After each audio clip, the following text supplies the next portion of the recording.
hablando un poquito sobre una frase que es conocida a nivel internacional y que fue usada por un general muy conocido. Fíjese que más o menos por el año 117 después de Cristo, el Imperio Romano estaba en todo su apogeo. Fue un imperio que logró dominar prácticamente todas las civilizaciones y todos los pueblos de Europa y Asia. Fue un imperio que además duró varios siglos, y el secreto, digámoslo así, de cómo logró mantener este imperio, ese poder sobre un territorio tan vasto, está justamente en esta frase que en latín dice divide et impera, y que es mejor conocida en español como divide y vencerás.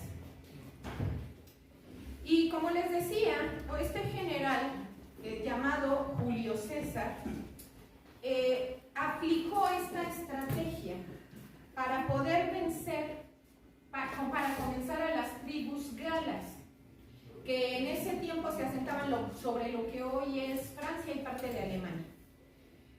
Pero lo curioso es que si uno juntaba todas las tribus galas, en realidad ellos eran más numerosos que el Imperio Romano. Entonces, ¿cómo es que un imperio que era, digamos, más pequeño que lo que ellos representaban, logró dominar, les digo, a tantos grupos? El secreto está en que lo que hacía este general Julio César es que no los conquistó a todos al mismo tiempo. Primero iba a un pueblo, lo conquistaba y firmaba un tratado con ellos, en donde les decía: mira, si tú te sujetas al Imperio Romano, te voy a dar tales y tales privilegios, ¿no? Y si te unes al ejército romano, más privilegios. Y luego iba al otro pueblo y hacía lo mismo. Pero, muy astutamente, el Imperio Romano, este general Julio César, lo que hacía era darle más a unos que a otros. Entonces usted va a decir: es que eso no es justo. ¿Por qué? Pues es que por eso lo hacía, porque era injusto. Y el propósito de ellos era precisamente generar envidia entre los pueblos, de ¡ay, por qué hay más! Entonces querían generar competencia entre los diferentes grupos que iban conquistando, con el objetivo de que nunca se pudieran poner de acuerdo entre ellos, para que no se fueran a unir todos y hacer un frente común en contra del Imperio Romano. Ese es el origen de la famosa frase divide y vencerás. ¿Qué hacía Julio César? Los mantenía divididos. Tomaba medidas que hicieran que entre ellos no se cayeran bien y nunca se pudieran unir en contra del Imperio Romano. Esta misma estrategia fue usada por diferentes pueblos. Por ejemplo, también Inglaterra usó exactamente la misma estrategia para mantener dominada a la India también por varios siglos. Y lo que hizo Inglaterra fue aprovecharse de los pleitos tribales que había entre las diferentes tribus de la India. Averiguaba qué hay y como que les fomentaba esa rivalidad, esos pleitos que de por sí ya tenían, y también sus diferencias pues religiosas, por llamarles de alguna manera, como que les fomentaban esas diferencias para que entre ellos no hubiera unión, para que se mantuvieran divididos y así nunca fueran lo suficientemente fuertes como para vencer al Imperio inglés. Y bueno, fíjese que esa es la misma estrategia que no solamente ha evitado que el pueblo de Dios cumpla su misión, sino que también ha provocado que desperdiciemos mucho de nuestro tiempo y mucho de nuestro esfuerzo peleando contra el enemigo equivocado. Y nos ha convertido en lo que yo he llamado un ejército desenfocado. se enfocan. Entonces, vamos a, por favor, abrir nuestra Biblia en el texto en el que vamos a estar basando la reflexión de hoy. En la carta a los Efesios, capítulo 6, es un texto muy conocido por la mayoría del pueblo cristiano. Yo sé que muchos hasta se lo saben ya de memoria. Efesios 6, y vamos a leer el versículo 12. Dice: porque no tenemos lucha contra sangre y carne, sino contra principados, contra potestades, contra los gobernadores de las tinieblas de este siglo, contra huestes espirituales de maldad en las regiones celestes. Muy bien. En la primera parte de este versículo es muy claro, es obvio que está diciendo que no tenemos lucha contra carne, contra sangre y carne, dice ahí, contra sangre y carne. Ahora, cuando yo busqué los significados de estas dos palabras en el griego, la palabra sangre es jaima, que no solamente se traduce como sangre, sino también se traduce como parentesco de sangre. Y esto a mí me pareció muy interesante. Y luego la palabra carne, que es la palabra sarx, igualmente en griego, aparte de como carne, se puede traducir también como así se le llama también a toda la naturaleza humana, al género humano, pues. El género, para cuando se quiere referir a todo el género humano, ponen esta palabra, sarx. Bien, entonces esto de que nos habla, que cuando está diciendo aquí que nuestra lucha no es contra sangre ni carne, pues se está refiriendo a que nuestra lucha no es contra el género humano, y menos con los que son de nuestra propia sangre. Y aquí podemos hablar principalmente de dos grupos de personas. El primer grupo es el de los inconversos. Nosotros como cristianos, ¿cuántas veces no hemos sido atacados por inconversos? ¿Cuántas veces no personas inconversas, sean familiares o no, han hablado mal de nosotros simplemente porque somos cristianos? ¿Cuántas veces no se ha hablado en contra de nosotros? ¿Cuántas veces no nos han dicho palabras despectivas? Simplemente porque somos cristianos. Y a veces nuestra debilidad humana nos hace creer que por ese motivo ellos son nuestros enemigos. Pero eso no es verdad, porque aquí dice que nuestra lucha no es contra ningún ser humano. Aunque ellos hablen mal de nosotros y aunque no sean cristianos, esas personas no son nuestros enemigos. Y el segundo grupo de personas son los mismos cristianos. Si no es correcto, si no es correcto que consideremos enemigos a personas que ni siquiera temen a Dios, mucho menos es correcto que consideremos como nuestros enemigos personas que son hijos de Dios, que finalmente somos de la misma familia, porque ellos son tan hijos de Dios como usted. Entonces no pueden ser nuestros enemigos. Somos hijos del mismo Padre. Y Jesucristo derramó su misma sangre por usted, por mí y por los demás. Los que son padres aquí, ¿cómo se ha sentido cuando, por ejemplo, si tiene más de un hijo, cuando dos de sus hijos se pelean, sea que se digan palabras ofensivas o sea que se causen daño físico, que se golpeen o se jalen el cabello, no sé? ¿Cómo, y si usted los ve, cómo se siente? ¿Satisfecho? ¿Orgulloso? No. ¿Cómo se siente usted como padre cuando sus hijos se pelean? Triste. triste, duele el corazón, ¿no es así? ¿Usted cómo cree que se siente Dios cuando sus hijos se pelean? Cuando entre cristianos nos peleamos, al que más daño le hacemos es a Dios.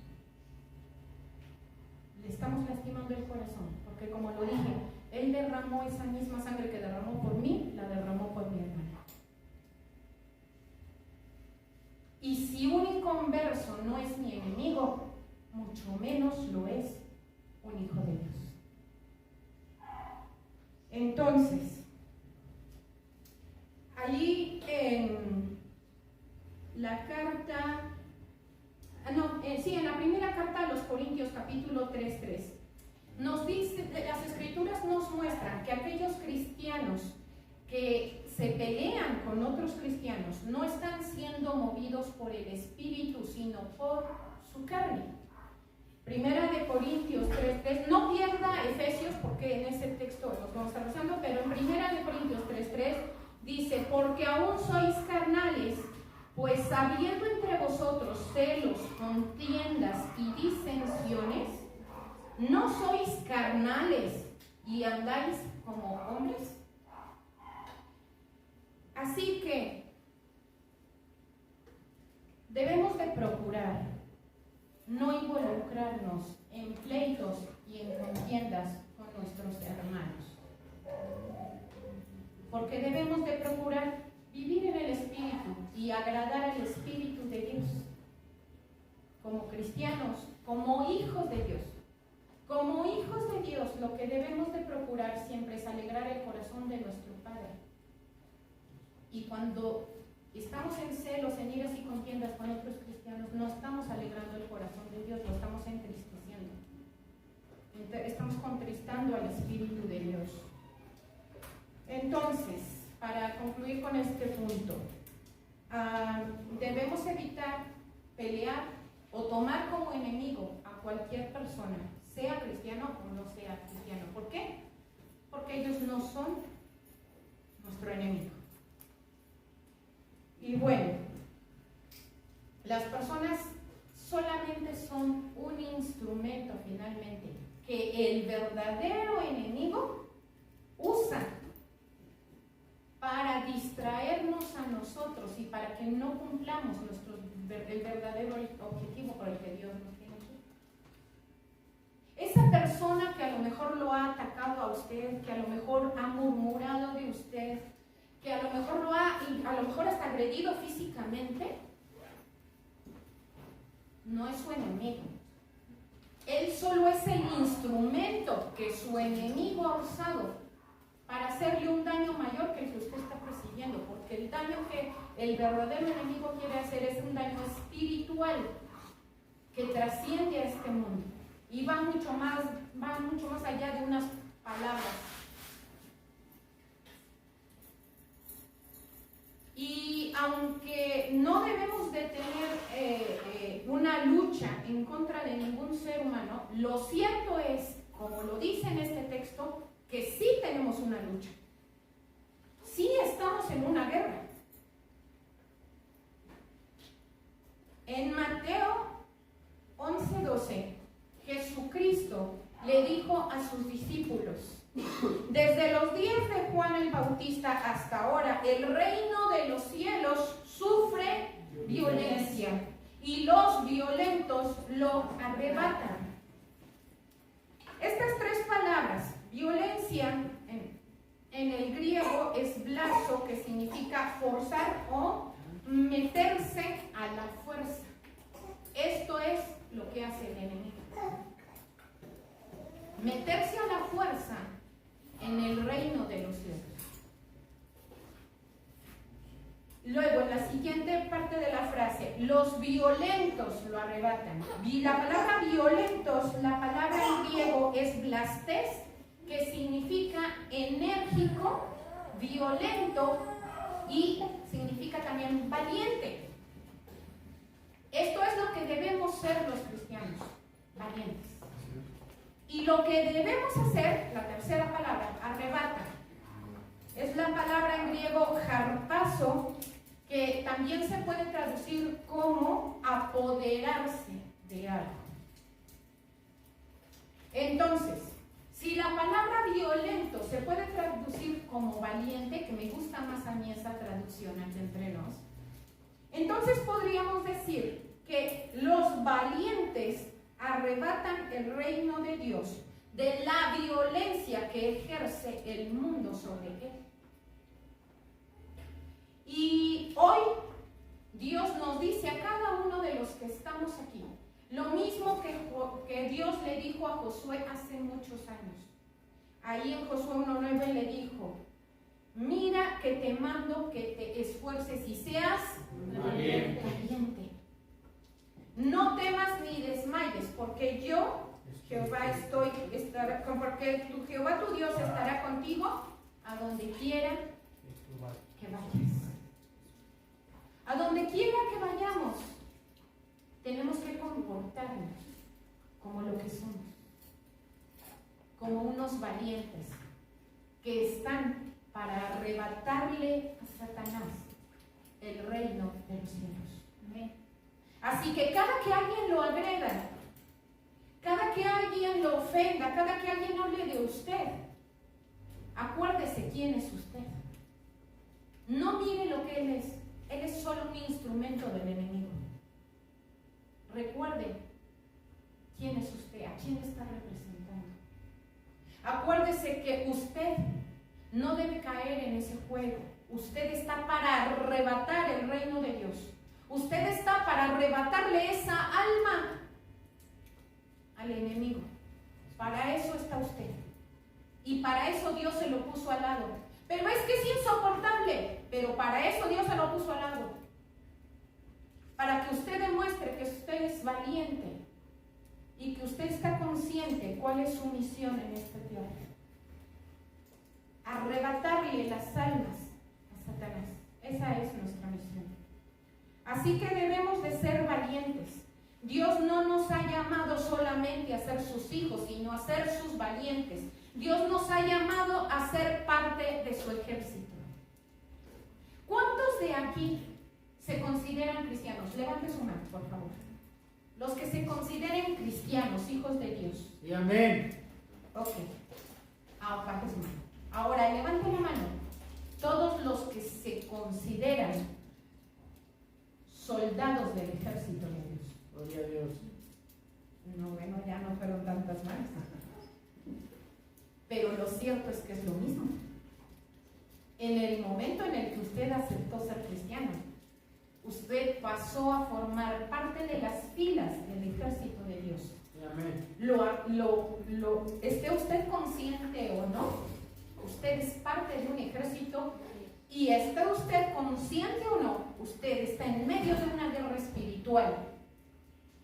Usted es parte de esa guerra espiritual, lo quiera, lo acepte o no, usted está en medio de una guerra espiritual. Y usted debe decidir si va a pelear el juego del enemigo o va a pelear conforme a la voluntad de Dios. Todo ejército tiene al frente un líder. Nuestro líder es Jehová de los ejércitos. Él es quien nos comanda. Jehová de los ejércitos es su nombre. Y nosotros somos ese ejército que sigue a ese líder que es nuestro Dios. Y bueno, nuestro verdadero enemigo es Satanás y su ejército de demonios. Eso ya lo debió haber usted supuesto, ¿verdad? Él es nuestro verdadero enemigo, Satanás y el ejército de demonios. ¿Y qué cree? Que Satanás, aunque ya fue vencido por Jesucristo en la cruz, Satanás no es un buen perdedor. Entonces él, cuando usted le diga, entrégame el reino, no te va a decir, sí, está bien. ¿Usted cree que esa va a ser la actitud de Satanás? No. Satanás no va a entregar el reino por la buena, porque él es tramposo, porque él es mentiroso y porque es un pésimo perdedor. Por eso es Biblia dice, y los valientes lo arrebatan. Porque Satanás no lo va a entregar por la buena. Nosotros lo tenemos que arrebatar. Y si usted lee los siguientes versículos del texto que tenemos como base, o sea, nuestro texto base es Efesios 6:12, los siguientes versículos del 13 al 18, usted puede ver que se mencionan ahí todas los elementos que componen la armadura de Dios.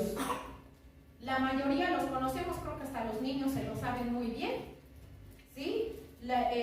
Dice, por ejemplo, que estén ceñidos vuestros lomos con la verdad, vestidos con la coraza de justicia, calzados nuestros pies con el apresto del Evangelio de la paz, tomando el escudo de la fe, el yelmo de la salvación, la espada del Espíritu y velando en ello con toda oración. Bien, Dios nos da la instrucción de que nos pongamos toda esta armadura, precisamente porque aunque Satanás está vencido, les digo, él no va a entregar las cosas por la buena. Y sabiendo el poder que Dios ha delegado en nosotros, Satanás va a usar todas sus armas para atacarnos, para lanzarnos dardos que nos desanimen, que nos hagan sentir poca cosa, que nos hagan creer que cierta persona es mi enemigo, cuando no es así. Pero son dardos del enemigo. Y yo debo de usar esa armadura, dice aquí, para poder rechazar esos dardos del enemigo. Para que cada que alguien me ataque, en vez de que yo reciba el ataque y me haga el mártir, en vez de eso yo entienda, Satanás, aunque quieres que yo me enoje con esta persona, pues no va a ser así. En vez de enojarme por él, voy a orar por él. Y se lo voy a arrebatar al reino de las tinieblas. Y lo voy a ganar para el reino de Dios.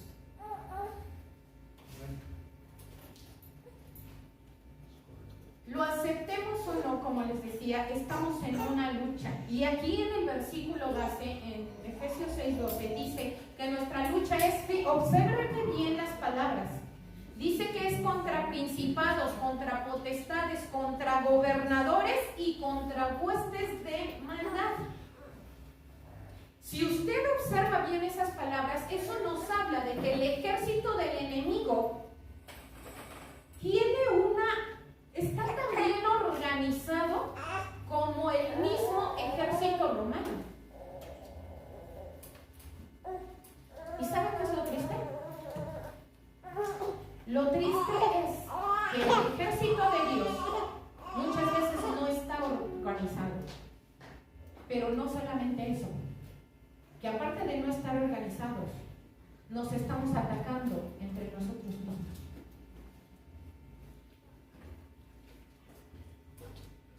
El ejército de Dios se pelean entre ellos a ver quién de ellos es el más importante o quién va a ocupar el mejor lugar. En eso está ocupado el ejército de Dios, en tratar de sobresalir sobre de los demás, en vez de estar arrebatando el reino.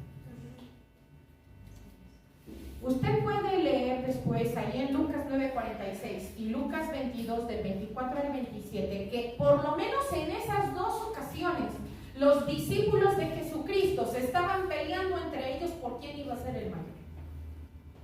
Y eran los discípulos que convivieron con Jesucristo por 3 años y se estaban peleando por, no, Pedro, no, tú hazte un lado porque Jacobo y yo vamos aquí a la izquierda y a la derecha, ¿no?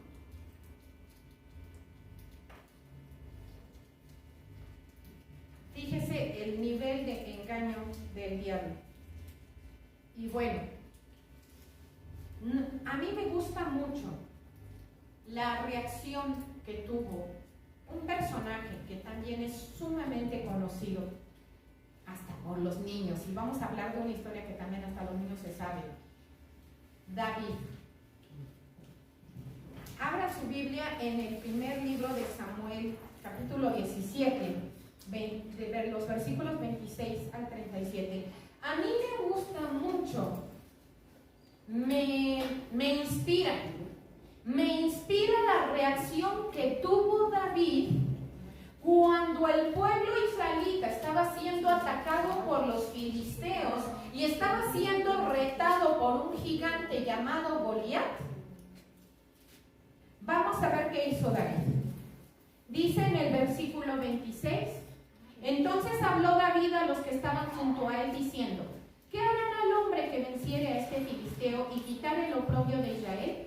Porque ¿quién es este filisteo incircunciso para que provoque a los escuadrones del Dios viviente? Y el pueblo le respondió las mismas palabras diciendo: así se hará al hombre que le venciere. Y ponga atención a este versículo 28. Y oyéndole hablar Eliab, su hermano mayor, con aquellos hombres, se encendió en ira contra David y dijo: ¿para qué has descendido acá? ¿Y a quién has dejado aquellas pocas ovejas en el desierto? Yo conozco tu soberbia y la malicia de tu corazón, que para ver la batalla has venido. Ahora note la respuesta de David en el versículo 29. Dice: David respondió: ¿qué he hecho yo ahora? ¿No es esto mero hablar? ¿Y qué dice en el versículo 30 que hizo David? Apartándose de él, continuó su camino, porque el propósito de David era llegar hasta donde estaba el rey Saúl para decir lo que dice allá en el versículo 32. Le dice: tu siervo irá y peleará contra ese filisteo. Esto es ejemplar, porque esto es lo que debe hacer todo cristiano. Cuando llega un hermano tuyo a provocarte a pleito, apártate. Y en vez de pelear con tu hermano, pelea contra el verdadero enemigo. No pelees contra el diablo, pelea contra Goliat. No pelees contra tu hermano, pelea contra el que está usando a tu hermano para provocarte el problema. La verdadera batalla no era contra el diablo, porque cuando se ha visto que entre un ejército un soldado se agarre con el otro. La verdadera batalla era contra el ejército de los filisteos, contra Goliat.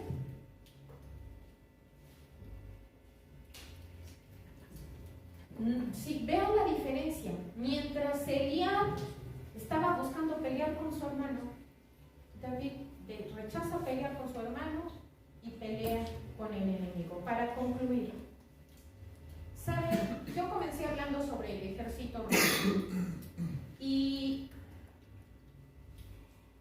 como les decía, es triste ver que la mayoría de los ejércitos del mundo que pelean por cuestiones mucho menos importantes sean los no solamente más valientes, sino también más unidos que el ejército de Dios.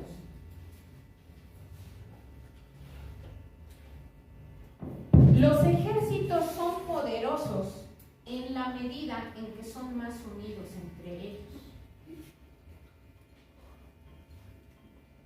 En la medida en la que se mantienen luchando unidos por un mismo objetivo.